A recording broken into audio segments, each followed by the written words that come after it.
At Mère Marché, slow living is at the heart of our brand philosophy.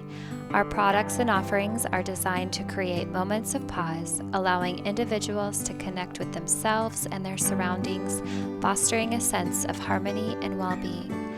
Our prayer is that by honoring people and the planet through our brand efforts, we will inspire others to embrace whole beauty and commune with nature. We invite all of our listeners to enjoy 15% off Mère Marché's entire product line with code MèreMarché at meremarche.com.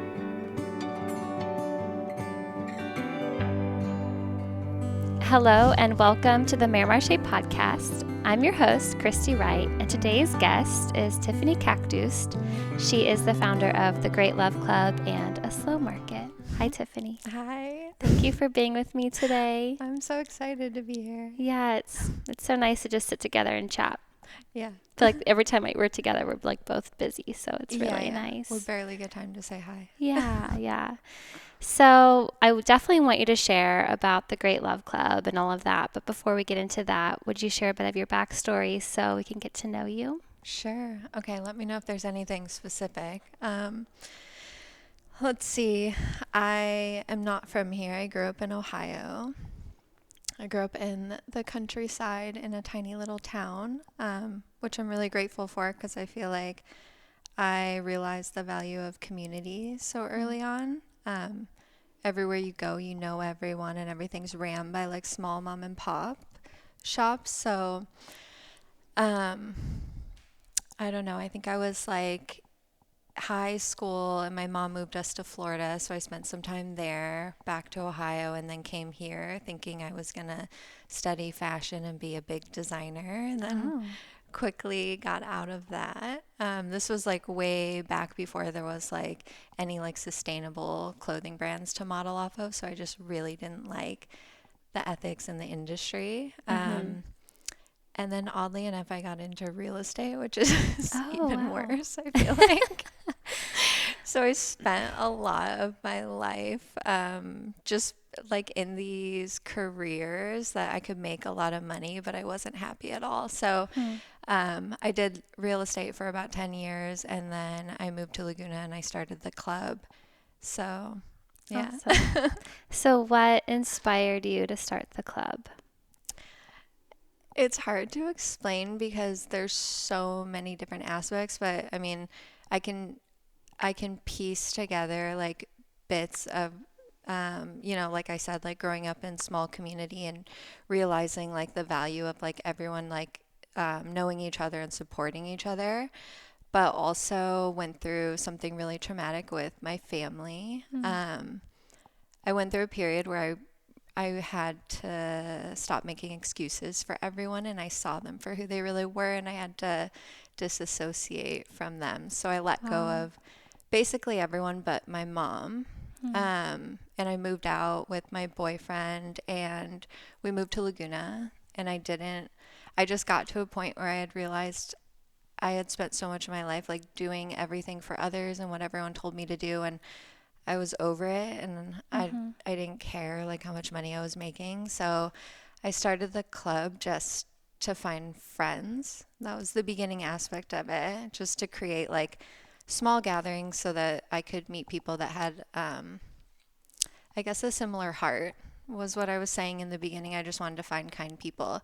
So I would just host like walks and coffee meetups and things like that, and eventually like realized I do have a gift for business and a gift for gathering, and I could help so many people who, like you, are working so hard on like on the business side and the product side and need exposure and need to find a community. So it all kind of just happened. I don't know. I always say like I like blacked out and I woke up and I had the club, and I don't remember like the idea of like why I started it or how it happened. Wow. Yeah, I mean, I'm fortunate to be on the receiving end of it, and I had just found you, I think randomly through Instagram or something, and I was also kind of searching. I had lived here for 2 years at the time, and I was searching for like-minded community as well. Oh. And when I saw your post, I was just like, oh, I'm just going to go out on a limb and try this, you know, which isn't totally me. But since moving here, I was like, I have to be bold. Like, I just have to go for it and get out, put myself out there and meet people. And it's honestly been like one of the best things for me just to meet you, but also to find people through my business that I feel like have supported me in so many, you know, big ways. And I have you to thank for that, for, you know, answering your call to do that. But yeah, I've really enjoyed, I've done a lot of markets, you know, in my time as a business owner. And a slow market is by far my favorite to be a vendor at. But I would love to hear kind of how that evolved, because I feel like I kind of saw it from a distance. And I was like, okay, good. I'm so excited about this. But I would love to hear your side of this story. Oh my gosh. I feel like everything I do is so hard to explain because there's like a million moving pieces. So, the markets, so before I was doing a slow market, which is like primarily that like leading aspect of the club right now, I was hosting, like I said, the free events. So we would do like a walk and a coffee meetup and like a church meetup like every single week. And those were just free to attend, just to build the community. And then on the side of that, to sustain like my rent and like a life, I was hosting just fun curated events, and they were like farm to table dinners and wellness days and just things that like from start to finish incorporated small business. So like at our dinner, I mean, the coordination on those things was insane because like the ceramics that were on the table came from a local ceramicist, and the linens, I had a local girl sew them and then someone else embroider them, and then the food was from a local farm, and then like even like the little like vinegars and stuff, like I would reach out to so many companies and everything came from someone local because I wanted every aspect of it to be a way to promote someone else, and to just like, if I'm being uplifted, then everyone's coming with me. So those were a lot of work, and like finding venues was really hard. So I realized from doing that how helpful it was, but it was giving people exposure on my page and in person, but to like a very small group of like 20 people or maybe 40 people max.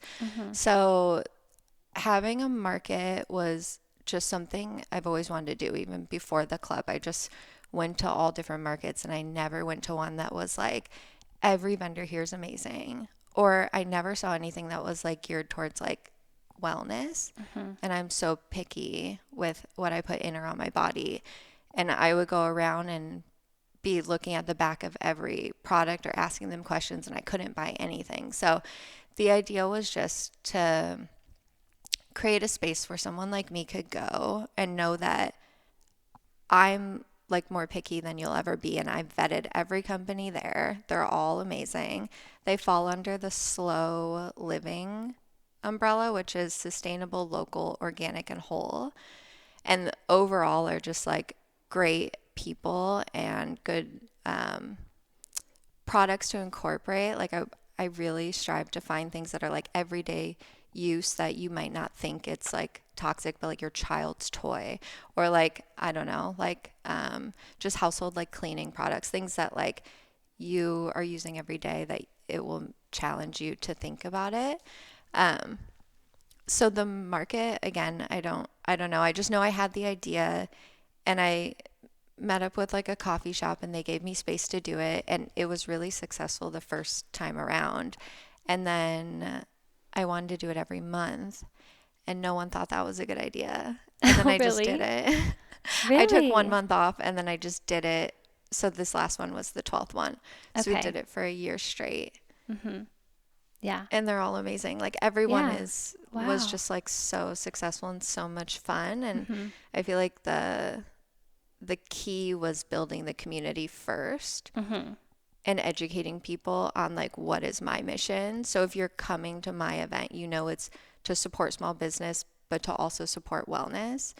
So yeah. I love that. Yeah. And I think, I mean, there's such a need for that too, because it's already hard to like always shop local. Yeah, but also to totally. shop local for sustainable, conscious brands is even harder. Yeah. So you just really made, like you took a need and you Yeah. really created something that, now people can know that every month they can restock it or find new brands or all kinds of stuff. So, and you always have live music there, like just the whole Yeah. ambiance and everything is so like catered to slow living, Yeah. which It's is amazing. ideally I wanted to, because with all the events, I wanted to create space so that people can slow down and just take a day for themselves. So the market is more than just a marketplace. It's like, it's a wellness day in itself. So there's like, we get practitioners, local practitioners who want exposure. So they teach yoga or Pilates, or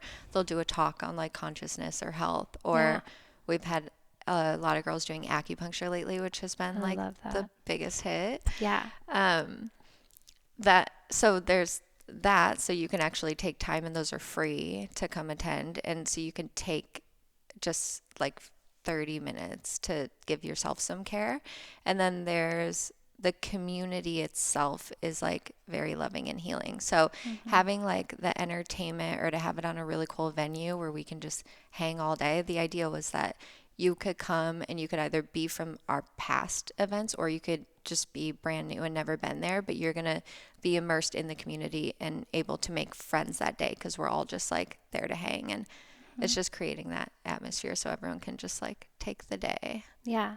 Yeah, that's definitely the feeling I get too. Even as a vendor, I feel like I just feel so calm the whole day because everyone else is Yeah. calm, Yeah, I know. We're somehow like every vendor is always amazing. I've never had issues with anyone. They're just like so wonderful, and like everyone, you just like see the vendors going around like buying products from every other vendor. Like everyone's just like Yes. supporting each other the whole time. It's Yeah. really sweet. It's very special, very rare, I think. Um, so yes, it's, slow and calm, but you're also very busy when you're doing all of this. So how do you, on your day-to-day rituals, all of that, how do you maintain some sort of calm, slow lifestyle with that? And just for yourself, how do you rejuvenate after each one? Yeah. I have so many like little routines. In the morning, I have my morning routine that I wake up like super early for. And I wake up at like 5:30 every day, and then I just make coffee, and I sit and I read and I pray, and I sit in the sun and get like morning light. And I usually take it really easy until like 11 o'clock. I'm Yeah. like such a slow person in the morning, and I love being up like extremely early, but like I don't want to do anything. And so I try to schedule, like if I have meetings or anything to do, I try to schedule it later, just so if I am busy and I need time to prep, like I can take it really easy and still have my morning ritual. But definitely having that quiet time and like time with God in the morning. I wouldn't be able to do anything if I didn't have that. That's kept me sane and grounded.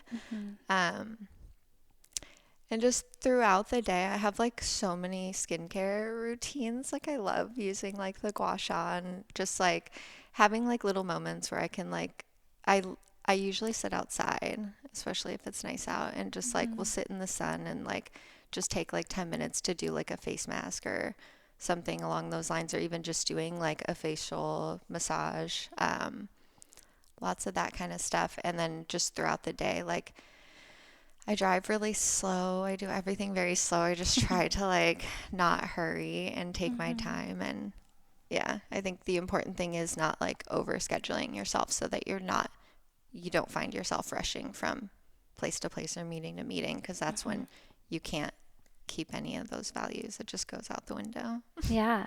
And I think a lot of that too, just setting the tone for the day with that prayer and meditation is huge for maintaining that slow feeling. Yeah. And I love how you share like about your spiritual life and journey on your platforms.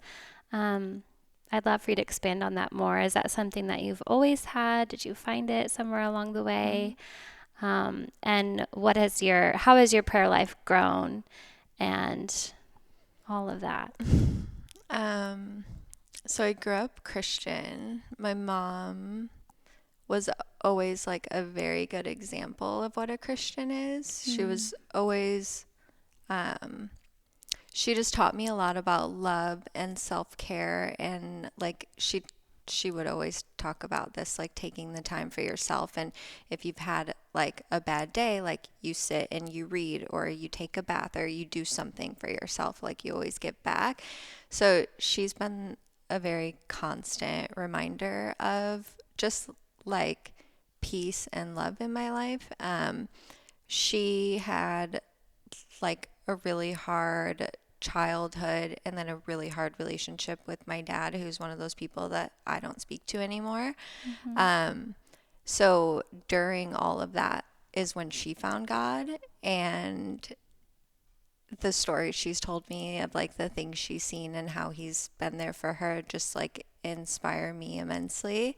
But we grew up in Christian school that was like not a good example of Christ. And so I feel like because of what I went through with like my dad and him not being a good example of like a father or a man, but like not, I didn't understand that till like 2 years ago. Like he was someone who I always like made excuses for and looked up to, and it took me a really long time to see that he was not a good person. And so I feel like growing up like that, I just had like so much inside me that I didn't know I had to deal with. And my way of dealing with it was like rebelling and like being really bad. Sorry, Mom. Um, but she always like, she would try to teach me about God, and I was like, I don't want anything to do with this. Like the school I went to was terrible. Like there was just so many things that like led me like far away from it. But I always had like a deep understanding that there was a God and that like someone was taking care of me. So that was like a core value that I could never get away from. But for a long time, like I wanted nothing to do with it, because the examples that I saw of the people who would like read a Bible verse to me, or recite a Bible verse to me, or whatever, like tell me to go to church with them, were like, they're just not good people, and I didn't want to be like them. So I went away from like the actual religion of it. And I studied like everything I could, and I did so much like self-work and self-healing. And then when I went through all this stuff with my family, one of the things that I started to do to just heal, like while I was in it, because I didn't know how to get out of it, was just to read the Bible every morning. And I started like in the beginning, and like halfway through, I just felt completely transformed. Like I had learned so much, and I understood what like I had built a relationship with God, which is something I didn't have before. I always just like thought, he's there, and when I need him, like he'll take care of me. But I didn't have like the morning prayer or like the conversation with him, and I didn't go to him for everything. I just went like when I was in dire need. So after developing like those rituals and like reading the word for myself and understanding what he wants to tell us instead of just thinking like it's so scary, I feel like I just was able to like think for myself and decide for myself what I wanted. And I just became really close with God, and I can hear him guiding me through everything I do. And like, I try consciously to just pay attention all day to like the littlest things, like even just like the tiny moments of beauty, or like when my GPS takes me on a different road and later I find out like there was a car crash or something, like just so many things that like I feel so protected, and I know like every tiny thing is like for my benefit or is leading me like where I need to go. And the club's been like the most like healing journey, because I have like I said, like I don't know how it started or why I did it, but it was just something that like I couldn't let go of the name, the Great Love Club, and I don't know why it's such a weird name. And I couldn't like I couldn't just not do it. Like it was such like it's a hard thing to explain to like friends and family what I want to do, and I had to just do it and they had to see it, but the support was like there, but no one really like for me, like you can do whatever, but no one really got it. But the more that time went on, the more like God revealed that this was his plan. So like the great love like is in the Bible so many times, and like his great love, and like in verse, like I remember when I first read it like clearly in a verse, and I was like, oh my God, like this is why like I couldn't let go of this name and like why it came to me in the first place.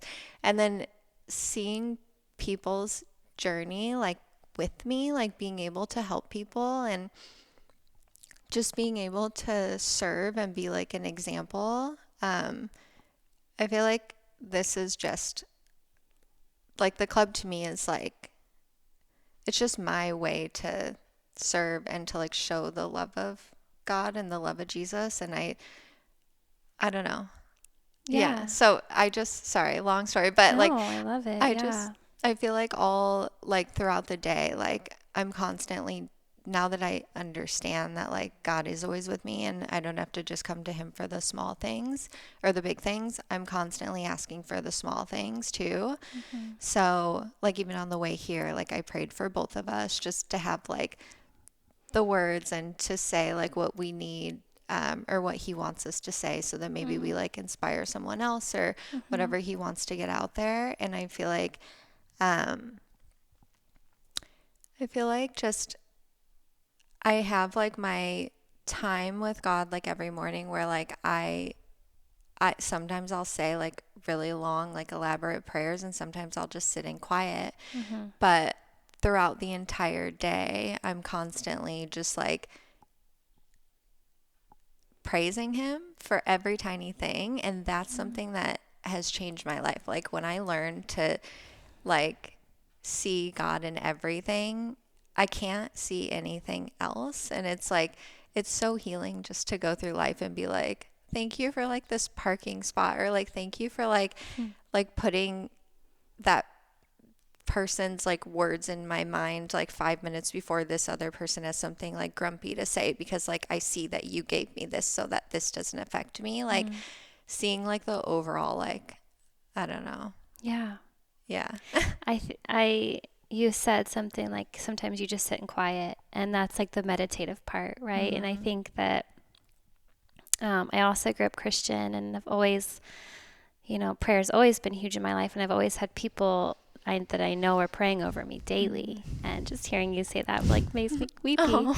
But the meditative part of it, I think, is so important because like the prayer is the output, right? Like it's just us pouring out, but the meditative is receiving.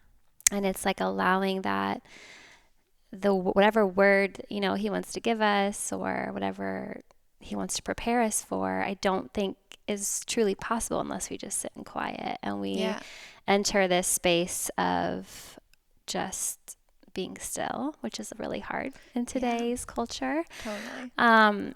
But I think doing that prepares us and allows us like level of consciousness that we don't get every day if we're just like busy going about our lives. But if we enter it with this like meditative space also within our prayers, then we can go around and see like the divine moments every day.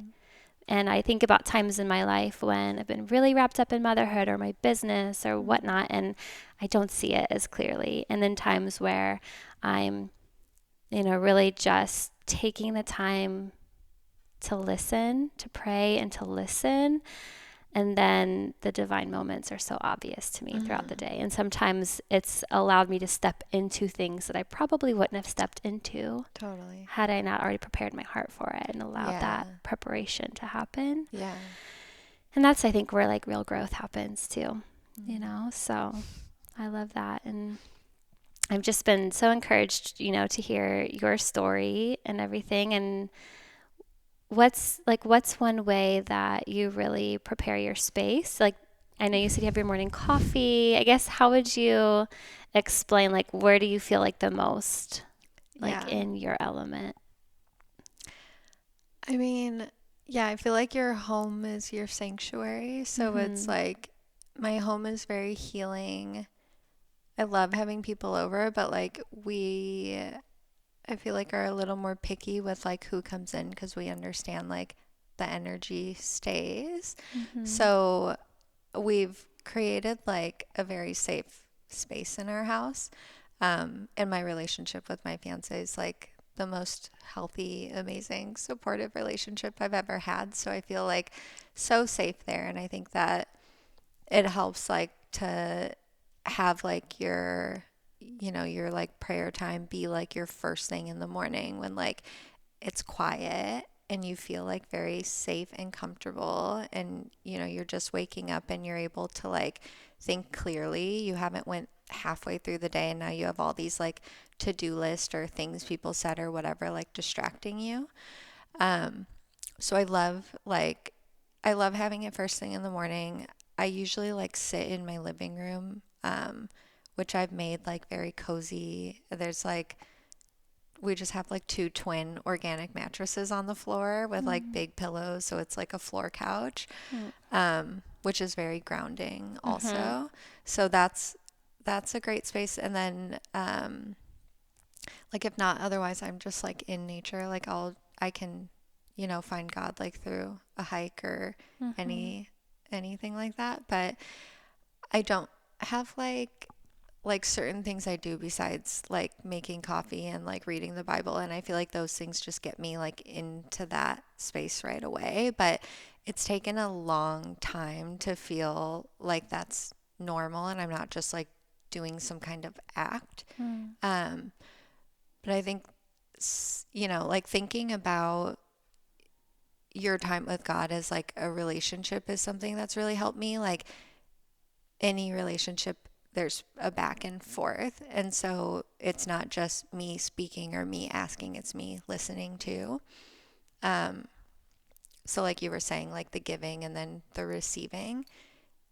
And I don't know. I like have all my like candles and incense and stuff that like I'll light here and there, but it's not necessary for me. And I've always loved the idea of like little like altars and stuff like that. But I just, it's basically just like me with a cup of coffee.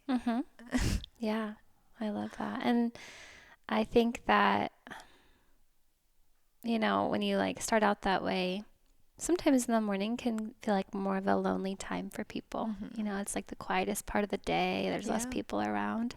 But it's like also entering that community of like what God has for you, and that you're not doing it alone. You weren't meant to do it alone. And it's like entering into that space of opening yourself up to his community and what he has to say to you. And I think that like times in my life where I felt like the most alone, and then I pull myself back to the word or to prayer. It's okay, like I'm not doing this alone.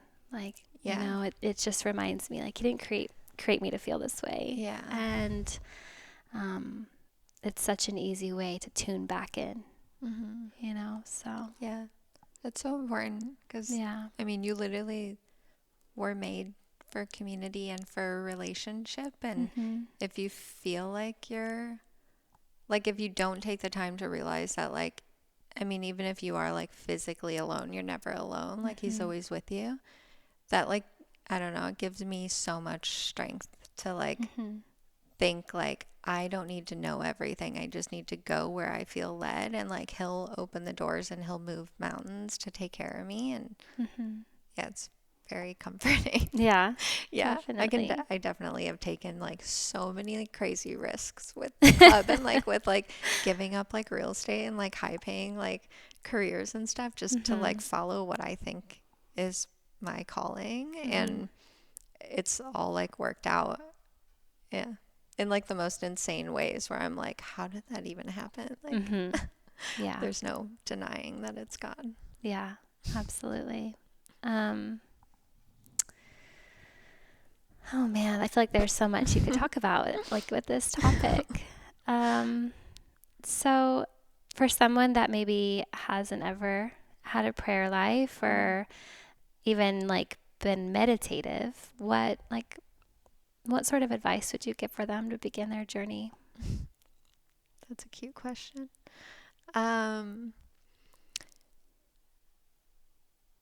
don't know. I'm a very like I think prayer is so beautiful, and like I love when so many people will just pray over me like during markets, and once they find out that like that I do like believe, they'll just open their hearts and pray over me, and I want to be that person. Like, but I'm a very like I'm very like shy when it comes to that kind of stuff because I haven't spent my life like in this like open like church community or whatever. I just started really going to church like 2 years ago.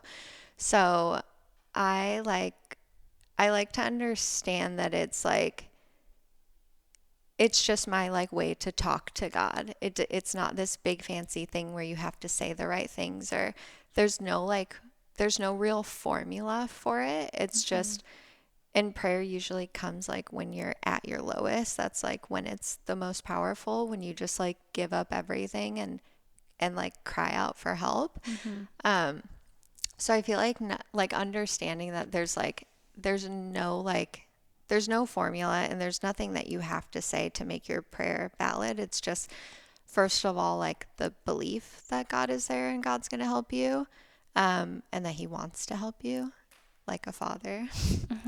Um, and I think that all He asks is that you believe before you see the results. And that's when like the true magic comes. And that's probably the hardest thing. But I think knowing like it does take some time, like to build any relationship. So not being like frustrated or feel like you're not as anointed as like someone else if you don't like immediately feel the presence of God or like hear His voice. Like not everyone does, and you do in your own way. So I feel like knowing that it's like something very special and intimate, and you're meant to like talk to God in whatever way that you feel comfortable and safe doing.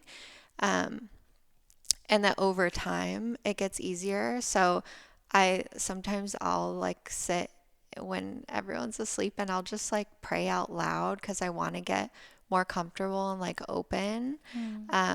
So I'll just like, I don't know. I feel like my like day-to-day prayer is different every time. Like I said, sometimes it's like really heartbreaking, and sometimes it's just like praise. So I don't know. I feel like reading the New Testament and reading Jesus's words, and like just trying to like look at what he like how he prays and his example. That's been helpful for me because there's no real I don't know, there's no method. He just is in nature, and he's crying out and he's asking for help, and that's like God, if you think of Him as your father, like then you can have this like very intimate, like natural prayer life. Yeah. Do you have any specific stories that you'd like to share where you've seen, like you've prayed specifically for something and then He's shown up in a powerful way? Yeah. Oh wow. I feel like I pray for absolutely everything. So now I'm at the point where like I've yeah, I feel like that's like everything for me. But something recently that I went through something with my sister recently where we're not in this great place, and I had to go see her to get some stuff back, and she's really upset, and I'm obviously sad, but I was just on the way. I had a time limit that I was allowed to get my stuff in, and it was very short. And I had like, I was sad, and I didn't want to like visibly be upset. So on the way there, I just was praying for peace because Jesus is the Prince of Peace. And that's, I feel like, another way that you know that God is with you is by knowing like the fruit of the Spirit and what Jesus is. So when you feel that love and that calmness and that joy, like you know, like that's when you're in it with him. So I was praying for peace the whole time, and I just prayed that he would stop the clock and then I would be able to get my stuff, and like there was like, you know, that I would just be calm, and no matter what happened, like I would be able to be loving. And when I, oh my God, when I went, it was just very apparent that he was with me, and I was like very at peace, even though it was a very hard situation, but I felt very held and very safe. And I got my stuff with like 2 minutes to spare, and I was like, this is like, if you knew like what I had went through, it's kind of like a miracle that I could even like get it done in that short of time. But it all just like worked out so perfectly. And I mean, I was like this, like in this state, but like could be very calm and peaceful, and just like I was just praying the whole time for like healing and love. And I feel like when you can go through like a tough situation and like and see his presence, like yeah, that's when I like know that like prayer works. Cause like Wow. it's so tough, like if you don't have that foundation and you don't have like him helping you like keep, you know, your nerves and keep calm and like loving during like a really stressful situation, you can easily go the opposite end. Which is usually what I see in like the other party. Yeah, so just seeing that and like being able to be peaceful in that situation, I was like, this is not me, because I'm a mess in my head. And yeah. Wow. Yeah, that's beautiful. Thank you for sharing that. Yeah. Currently, are you reading any books or anything about prayer that you want to recommend? I just read, oh my gosh, A Shepherd Looks at Psalm 23, I think. And it's so good. It's a very old book. Okay.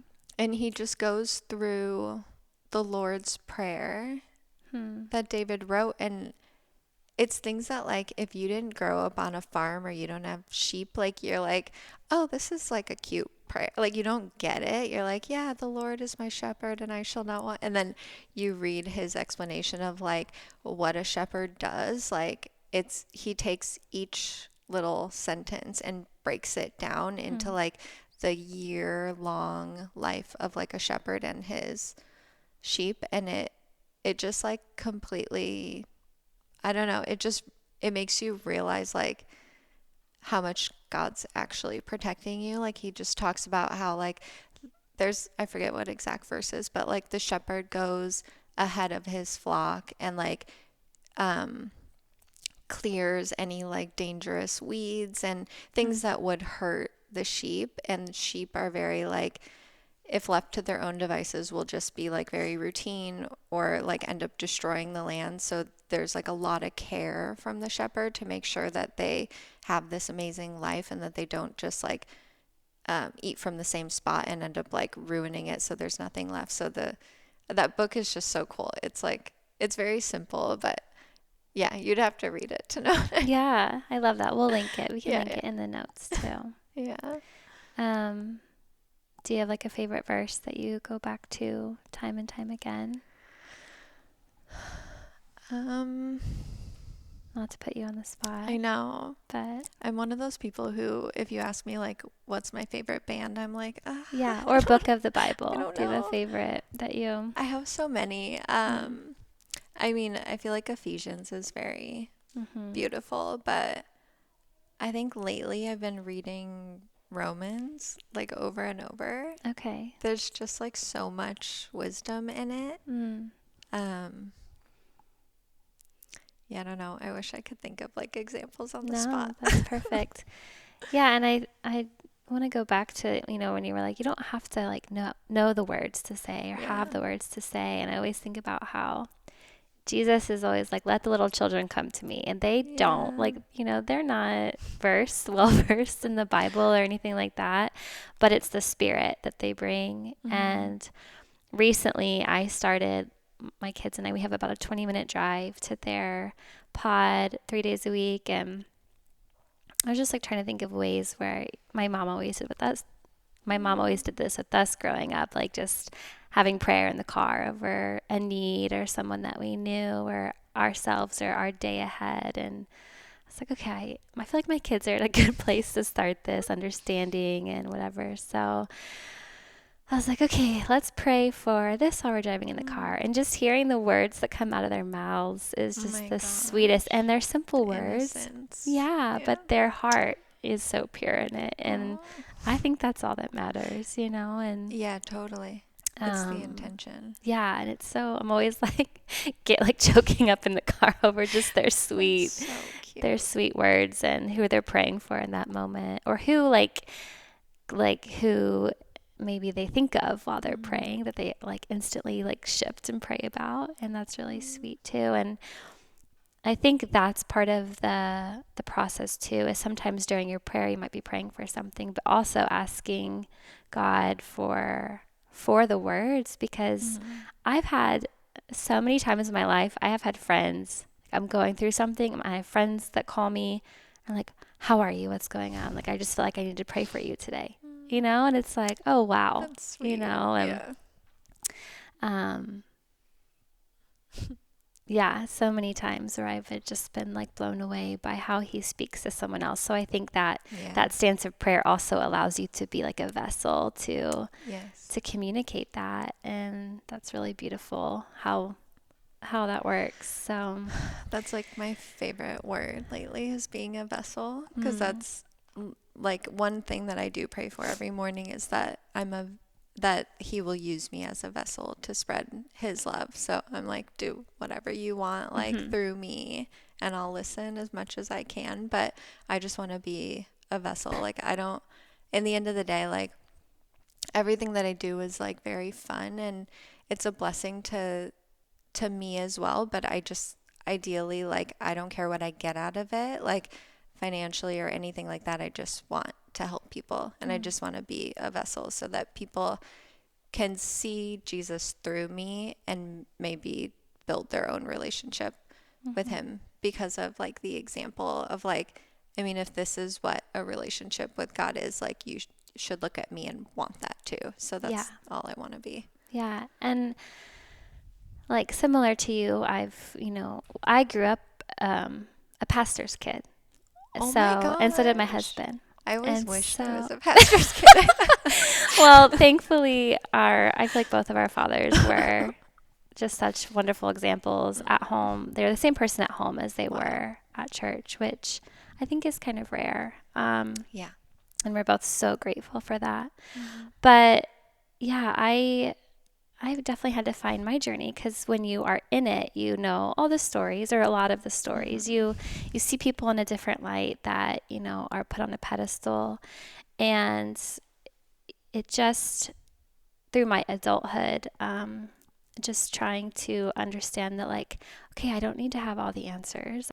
And as long as you love people through however the Lord calls you, then that's all that matters at the end of the day. And when I first met you, I just felt, it's when you are already in that stance of being really intuitive, which I think prayer does that. It allows you to find that really deep intuition that we all have in us. But I think that you get this feeling from someone else so much quicker.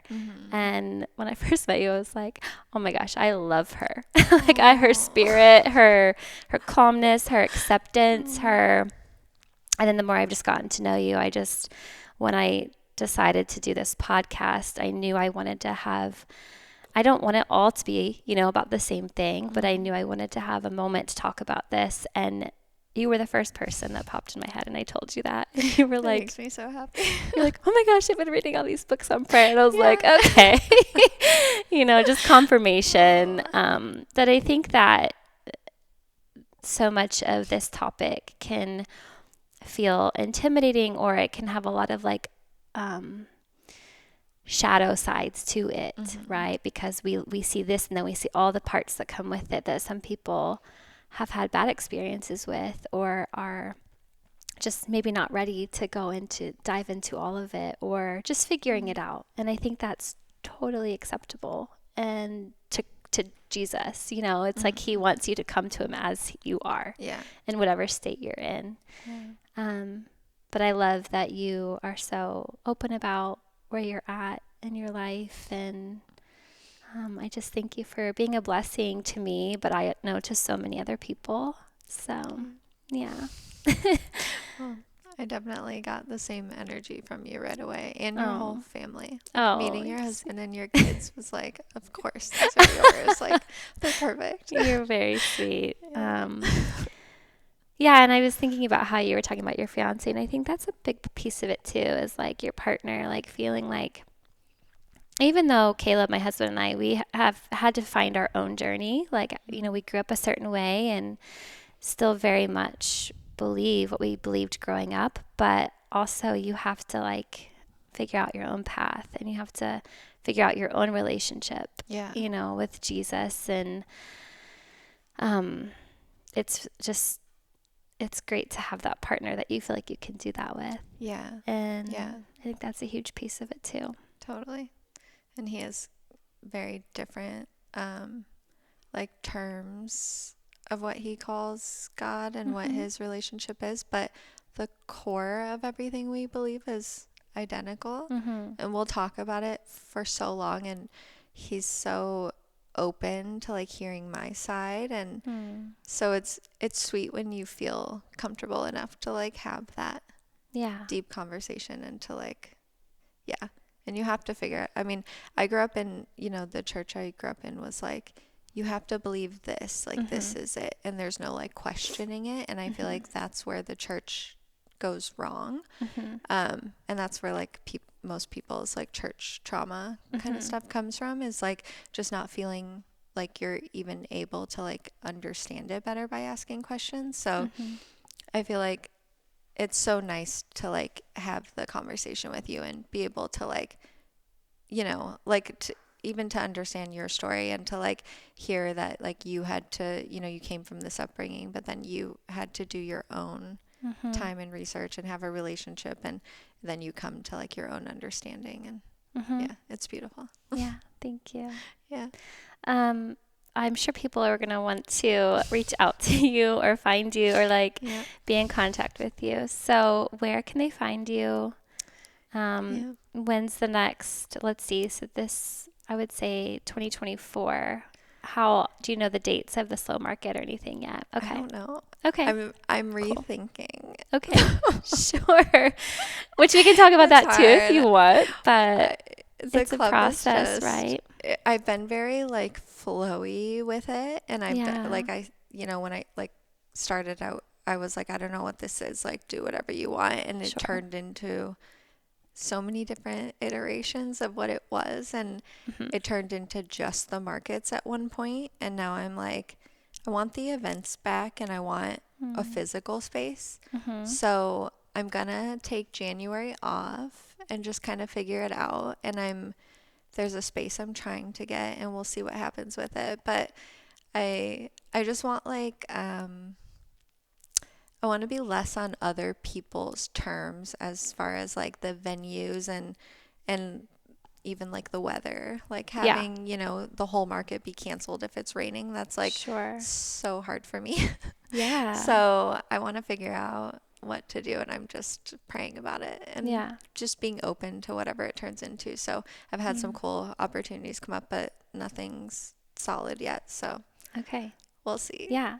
So in the meantime, I basically only communicate through Instagram. Okay. It's nice to have just one stream. So it's the Great Love Club. And that's about it. Okay. Awesome. I love it. Yeah. Do you have anything else you want to share with us?